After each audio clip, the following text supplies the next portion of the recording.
That's our prayer, Lord. Thank you, Jesus, once again. Have your way, Father. In Jesus' name we pray. Amen. Thank you, church. We welcome you today.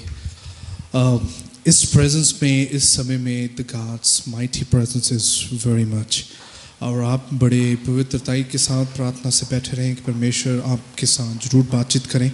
परमेश्वर की हजूरी में जब हम आते हैं, एक चीज़ बयान परमेश्वर का आत्मा जरूर करता है कि आज जब कलीसिया उसकी आत्मा को सुनती है, जब उस कलीसिया अपने कान खोल के परमेश्वर के वचन को सुनती है, परमेश्वर के वचन में लिखा है ये वचन उसकी ज़िंदगी में छुटकारा लेके आता है.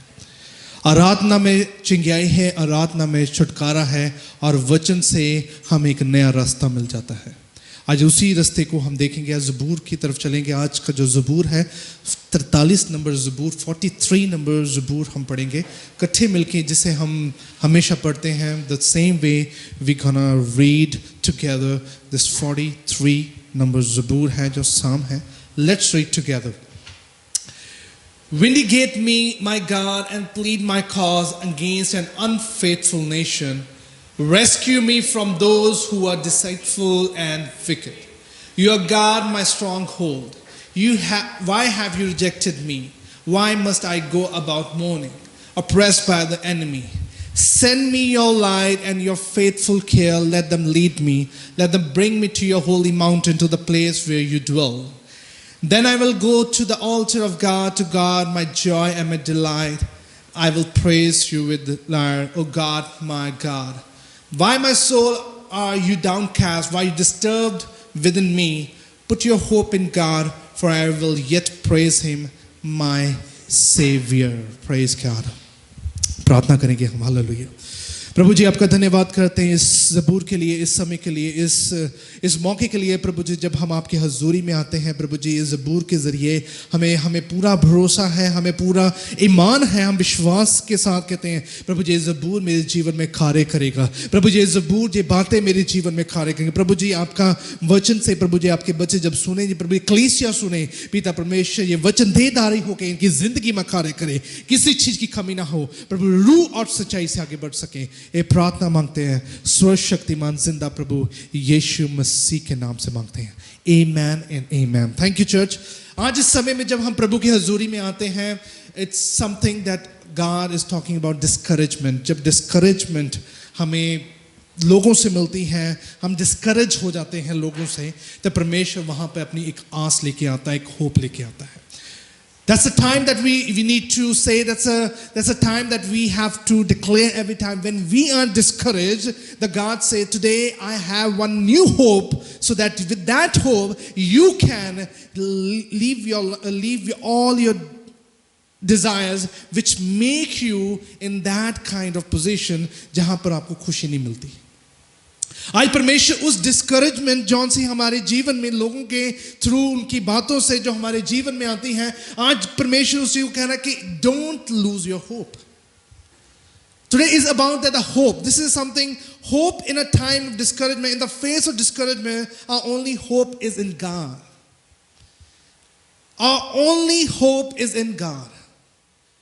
You know, this is very very बहुत बार मैं इस ज़बूर को जब मैं पढ़ा है, जब मैं पढ़ता हूँ, एक चीज़ मुझे यहाँ से सीखने को मिलती है. एक चीज़ परमेश्वर का आत्मा फिर द्वारा वो चीज़ बातचीत करता है. कहते हैं कि अपने रास्ते को, अपने मार्ग को, अपनी डायरेक्शन को प्रभु की तरफ लेके जाएं दोबारा, क्योंकि परमेश्वर के वचन के अनुसार वहाँ पर एक होप है.